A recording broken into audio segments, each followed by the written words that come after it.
আজকে আমার কি হয়েছিল কে জানে, সকাল থেকে শুধুই বাইরের খাবার খেতে ইচ্ছে হচ্ছিলো, তাই দুপুরবেলায় অর্ডার দিয়ে দিয়েছিলাম চিকেন ফ্রাইড রাইসের সঙ্গে চিলি চিকেন জোম্যাটো থেকে। খাবারটা খেতে তেমন সুস্বাদু না হলেও আমার কিন্তু ক্রেভিংটা মিটিয়েছে।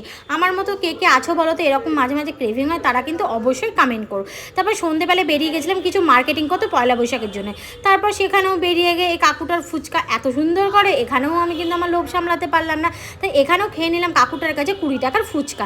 আর ফুচকাগুলো এত টেস্টি হয় কি বলবো, এখন ভিডিও করার সময় আমার জিভে জল চলে আসছে। এরপর চলে গেলাম মিষ্টি কিনতে, আর এত সুন্দর রাস্তাগুলো সাজিয়েছিল ঈদের জন্যে, অপূর্ব লাগছিল। তারপর এখানে চলে এলাম ভাইটার কাছে, ভাইটাকে একটা ক্যাডবেরি দিয়ে পয়লা বৈশাখ উইশটাও করে দিলাম। তারপর মিষ্টি পনির সমস্ত কিছু নিয়ে বাড়ি আসার পথে মনে পড়লো মা বলেছিল গোপুর জন্য নতুন জামা কিনতে, আমরা নতুন জামা পরবো আর আমার গোপু পরবে না, এটা কি হতে পারে?